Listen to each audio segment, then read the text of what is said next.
All right. Welcome to Idol Worship. If you're unfamiliar with Idol Worship, it's a series of videos that I have where we investigate, we chat about, we pay tribute to, we explore these stars, these starlets who just had to be photographed, who just had to be documented, or else you never would believe they truly existed at all. They're unique. Their presences are unimaginable. If I told you about their existence and you had no proof of it, you would assume I was lying or telling you a tall tale. And today we're talking about Katie Holmes. I've been wanting to do an idol worship video dedicated to Katie Holmes for a very, very long time. Obviously, a huge Kevin Williamson and Dawson's Creek fan. So Joey Potter, she has a special place in my heart always. She was absolutely incredible on the show, divine even, but divine in the tomboy girl next door kind of way. It's when you make divinity tactile. It's when you make divinity tangible. You can actually reach out and touch Katie Holmes. You can actually reach out and feel her. There's a very visceral connection to this idol, which is a remarkable thing. Of course, she has a film career, pretty controversial film career. I guess her entire career is controversial. People mostly write her off. People mostly don't care for her. But it's my personal goal to reclaim Katie Holmes. I think she's an incredible talent, an incredible presence, an incredible idol. Definitely worth worshiping. And Katie Holmes is also brilliantly self-deprecating. She has a great amount of self-awareness. She's described her own films as a string of failures and bombs. Uh, I think that she was in a few notable movies, gave a few notable performances. A few of her notable movies are Go, The Gift, Wonder Boys, The Ice Storm, Thank You for Smoking, Logan Lucky, Disturbing Behavior, Teaching Mrs. Tingle, which she also did with Kevin Williamson. She was probably Kevin Williamson's greatest muse. The Singing Detective, and of course, notoriously as Rachel Dawes in Batman Begins. Now, before I get into anything that will kind of like stir up some shit here, I wanted to read a quote from Kevin Williamson. I really want to credit Kevin Williamson with not necessarily the discovery of Katie Holmes. Obviously, that would be for like Ang Lee and the casting directors in the Ice Storm. But Kevin Williamson saw more than something beyond herself. Something beyond the actor, something beyond the actress, something beyond the woman when he saw Katie Holmes. And he first saw Katie Holmes in a video cassette because she sent in her audition tape for Dawson's Creek via FedExpress, and he saw something there, something he wasn't ever able to truly articulate. He discovered the unreal qualities of Katie Holmes, and he discovered an idol. Is essentially what he did. We hear a few quotes from Kevin Williamson. He called her a unique combination of talent, beauty, and skill that makes Hollywood come calling, but that's just the beginning. To meet her is to instantly fall under her spell. But I think this quote is far more revealing for this kind of video. She had those eyes just stained with loneliness. She had those eyes just stained with loneliness. And that's Kevin Williamson.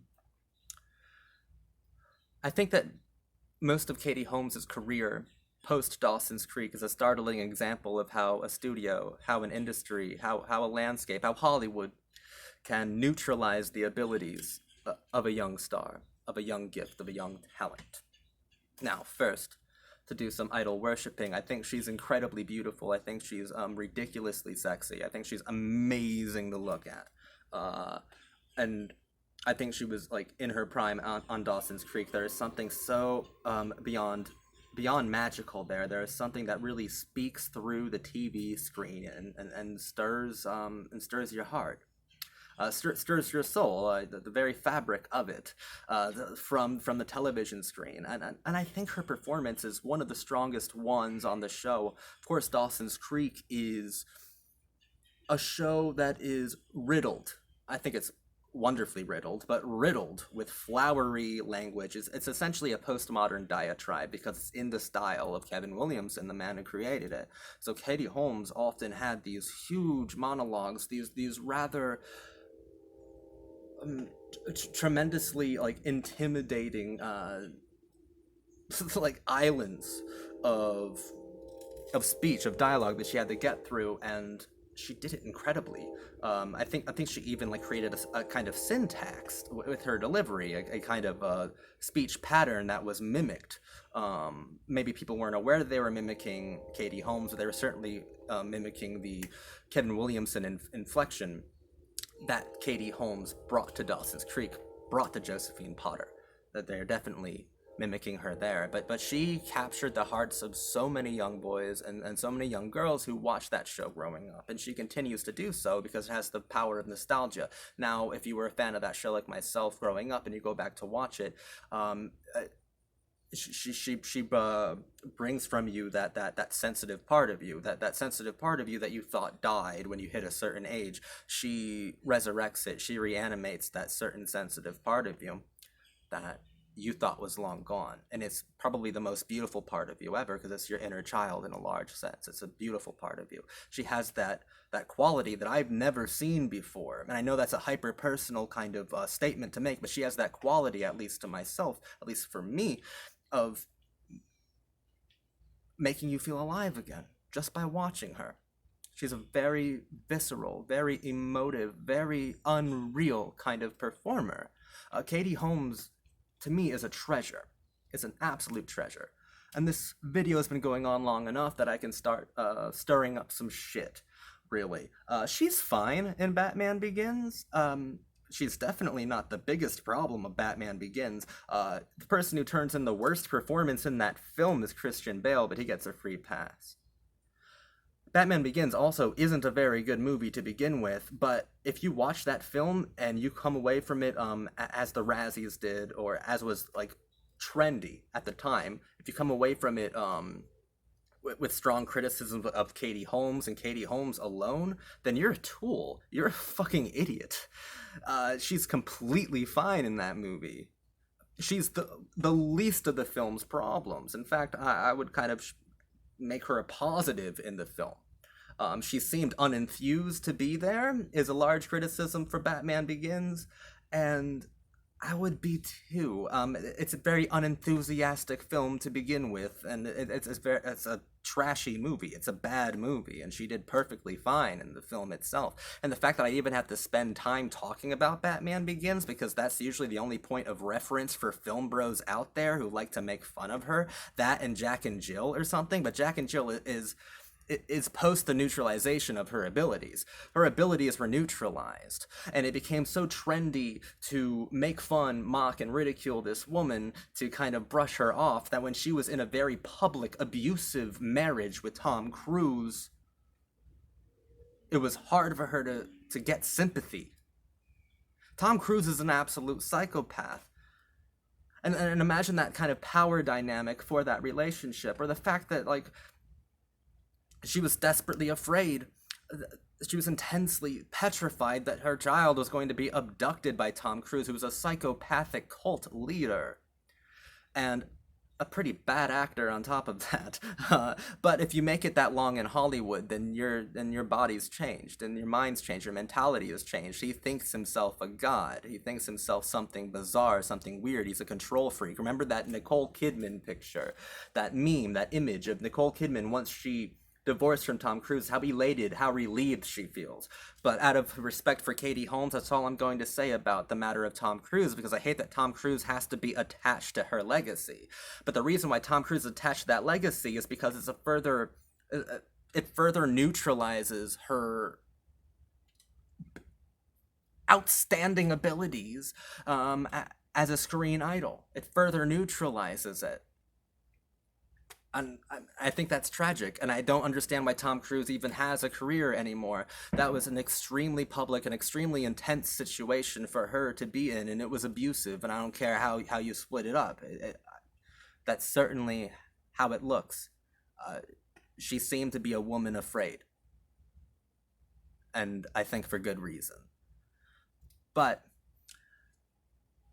She's also has quotes saying to get off the Tom Cruise subject, and I'm sorry, not sorry. If that angered anyone, I don't care. This is for Katie Holmes. Um, Katie's also said it's not like she's had a bunch of great roles just offered to her. People like to marginalize Dawson's Creek. People like to marginalize teen soap stars, teen stars in general. People almost see them as sacrificial in a sense, or as the very definition of a popular trend that will die out, literally or figuratively, incredibly soon. They see their shelf life as very short, and they marginalize shows like Dawson's Creek that are targeted at a very specific age, that express very very high wire emotions, very amplified emotions. So Dawson's Creek was has been marginalized by most film critics, by most television critics, and I think it's an incredible show. I'm trying to reclaim that show as well. It's probably one of the best examples of American most postmodern art that we have. It's one of the benchmarks. It's one of those watershed moments in postmodern American pop art. It's Dawson's Creek. And she was the soul of Dawson's Creek. She was in every single episode of Dawson's Creek, the only one out of the main four who appeared in every single episode, and she took my breath away every single time, every single episode, with almost every single line. Joey Potter forever, Katie Holmes forever. And I think she was brilliant in Go. I think she was brilliant in Thank You for Smoking and Wonder Boys and The Gift. I think she is an incredible actor, but she hasn't been given any decent roles because no one truly understands how to harness that energy. They can see that idol kind of energy is there, but no one outside of Williamson understands how to harness it correctly. So she seems lonely in these movies. It's not that she seems unenthused. She's lonely because no one else is matching her abilities, or her abilities are being neutralized by poor characterization, which has nothing to do with her. Katie Holmes is an absolute titan to me. A symbol of everything sensitive within my being. And I find myself having to hold on to that. Because you should hold on to that. Because it's a beautiful thing, and she's kind of the embodiment of that beautiful, sensitive part of all of us. You know, this divine, angelic quality, the girl next door, means that you could theoretically reach out and touch that kind of archetype. She made the celestial physical. And when you're watching Dawson's Creek, when you're watching a really good Katie Holmes performance, or a really good capturing of her figure, you feel that you can experience her as well. Because seeing her on screen in a role that amplifies her unreal and unbelievable power, that's an experience almost unlike any other. That's what makes Dawson's Creek so special, and parts of her film career so special as well. There are other interesting facts about her. She was offered Buffy the Vampire Slayer, but she turned it down so she could finish high school. Sarah Michelle Gellar fit that role, and I love Sarah Michelle Gellar, but I couldn't even imagine what Katie Holmes would have done there. Probably would have been slightly similar, but Katie Holmes has this whole other thing, this whole other power set going for her. I just think it's really gross that people still use her as the punchline to a tired, dated joke, when obviously their only points of reference for making them are bad Adam Sandler films, or First Daughter, or just a bad string of studio movies. It's not the woman that you're trying to crucify here. It should be the studio, it should be the industry that neutralized the abilities that were clearly there and clearly visible. And if you're still thumping on, if you're still being a Nolan thumper about it, if you're still really mad about Batman Begins, then get a life. Get a life. Oh my God, she was totally fine in that movie. I wouldn't care if that criticism wasn't still prevalent. It's like an heirloom. It's like a terrible, tacky heirloom within online film critics that gets passed down through the generations and just won't die. It'll always be Katie Holmes was the worst thing about Batman Begins. No, no, no. How about Christian Bale and then also shot composition and philosophy was the worst thing about Batman Begins? Let's do that instead. And the action's miserable. That movie is terrible. She is easily one of the better parts for me of that film. But that's not even what the argument is. The argument is that it's a bit of trickery. If you're criticizing her in the film as harshly as most do, then you've been tricked into further neutralizing the abilities of a woman who's been through quite a fucking lot in her career, which never truly was able to peak. It peaked during Dawson's Creek, but then her film career was just a series of people ridiculing her into almost being some sort of starlet recluse. These idol worships can be both happy and sad, tragicomic even. Because Katie Holmes, to me, I can always feel her right here in my heart. And I look at her and I see what all that could have been. And all that could have been is of no fault of hers. This is an industry you should be condemning. An industry that neutralized transcendental qualities inside of a young woman until they were so dumbed down and so easily digestible that there was no meat left, that there was no philosophy left, no poetry left, no physical poetry left to her figure, nor her presence. I don't have a whole lot of idol worship videos about people who are still alive. Katie Holmes is unique in that regard. And I think it's also because idols can't really exist anymore the way they used to. You can't really have a Clara Bow, Rudolph Valentino. You can't really have like a Monica Vitti type. Because that beauty gets neutralized very quickly. People are hungry to feel sexually attracted to something, but people are starving to see something that is sexual and provocative fumble and fall. The process of idol worship has changed. And Katie Holmes is one of the victims of the strange kind of complex that the relationship between audience and studio and industry and studio and industry and audience. It's an abusive relationship.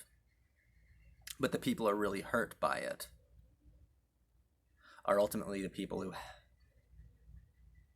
had those faces that just needed to be photographed. But of course they end up being photographed in terrible things.